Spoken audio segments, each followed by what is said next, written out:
Today, a return to normalcy. Jeff Garcia finally arrived on the practice field, much to the pleasure of head coach Jon Gruden. Well, it's great to have him back, and he looks good, I'll say that. He's a difference maker for us, and he's a tempo setter, and we're just glad that he's back, and I'm sure there'll be a celebration, a wild one indeed, tonight at the hotel. Garcia couldn't soak up the arrival for long, though. As expected, it took little time before number 7 was faced with a barrage of questions about Brett Favre. As much as it could concern me if certain things do take place, those things are out of my hands. And really, what I have to focus on is what I can control. And that's being a better quarterback for this team. Jeff, has John or Bruce unequivocally told you that you were their number 1 quarterback going into this season? The same way they said it last year? Well, they haven't just come up to me and said that, but I don't think that they have to say that because that is what I am. I am the starting quarterback here. Garcia is comfortable in his Bucs uniform, and his teammates share that confidence. I just don't think we should overlook what we have in-house right now. Not anything against Brett, not anything against anybody, but I know how talented and what a leader Jeff is for our team. The Favre talks will continue to swirl in the coming days, but for now, Jeff Garcia is making light of his head coach's quarterback infatuation. He loves quarterbacks, but he likes to just date. He doesn't like to marry.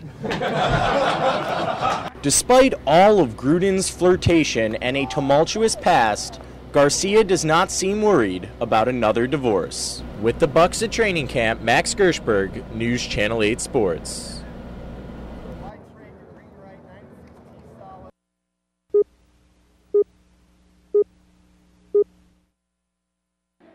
A disheartening Week 1 loss, a rash of key injuries, and a quick benching of the starting quarterback. It seemed as though the Buccaneers had found an early season recipe for disaster. In enters Brian Griese. Starting in place of Jeff Garcia, Griese executed on some key third downs and led the Bucs to a 24-9 victory over the Atlanta Falcons. While Griese was errant on a few of his early passes, he did manage to take care of the football, something that his head coach prioritizes above all else. He managed a game. I thought that was good. His first start back here. He won the game as a starter. That's a great accomplishment, pro football. Thought he missed a couple guys that he normally hits, but he managed a football game, made some timely plays on third down, and I think he'll get better and better. Center Jeff Faine was impressed with Griese's ability to come right in and run the Bucs offense. I thought he managed it well. I thought that he did well. From the standpoint of his, just the way he was carrying the huddle and whatnot, I thought he was doing well. As for the man himself, Griese is simply trying to make the most of this opportunity. I'm just excited and thankful that I'm back in this position because a lot of times you don't get back. And trust me when I say that I won't take that for granted. Next up for Griese is his old team, the Chicago Bears, which means another shot at redemption for the hungry veteran. Reporting for Channel 8 Sports, this is Max Gershberg.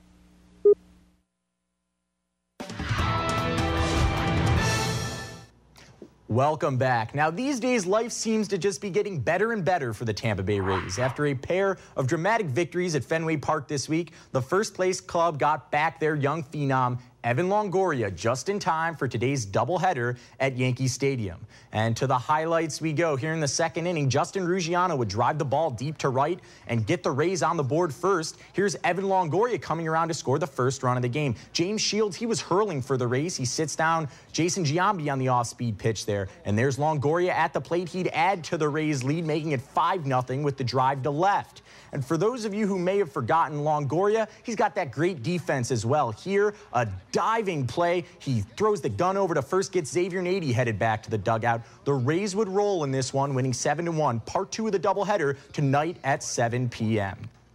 Now, when this year's college football schedule was released, USF Bulls fans definitely had last night's game circled on the calendar. 13th-ranked Kansas came into Raymond James Stadium to face off against the 19th-ranked Bulls in a game with potential postseason implications. A Jayhawk star quarterback Todd Reesing, he was firing on all cylinders early. Here he hooks up with sophomore wideout Jonathan Wilson. Wilson breaks a few tackles and gets Kansas up early. Matt Grothe, though, he had an answer. With this long touchdown run, he gets USF back in the game, and this would start a 31-0 USF run. And here, Grothe in the second half, deep ball to Taurus Johnson. Johnson hangs on to tie the game at 20. Late in the last minute, Kansas and Reesing are rolling until Nate Allen jumps in front of the deep pass, heads back with the interception, and he would get USF back in field goal position in the closing minute. And to set up none other than true freshman Macon Bonani with ice water in his veins from 43 yards. He drills it. USF wins 37-34. Afterwards, head coach Jim Leavitt downplayed the win. You know, it's so early right now. I don't think one game makes a season, certainly, and I think it's a good win tonight. And I think that our players have got to put it in perspective. They really do. It's a good win tonight. It has nothing to do with what we do against FIU next week. And if we don't play it at a high level like this, then we can get beat. That's just all there is to it. Now the Bucs are less than 24 hours away from their home opener against the Atlanta Falcons, where they plan to right the ship after a disappointing Week 1 loss at New Orleans. Quarterback Brian Griese got the nod over Jeff Garcia for this week's game. And while Griese understands the importance of avoiding an 0-2 start, he also has some personal motivation on his mind. When I left here in 2005, I had really unfinished business, the way I look at it. And it really hurt when I was injured and didn't have a chance to come back. I knew we had a good team, and I really, that stung. And ever since that point, I've wanted the opportunity to come back and finish that business. Tomorrow's Bucs-Falcons game will kick off at 4:05 p.m. Of course, we will have all of your Bucs post-game coverage here on News Channel 8 after Sunday Night Football. That's a quick look at sports. I'm Max Gershberg.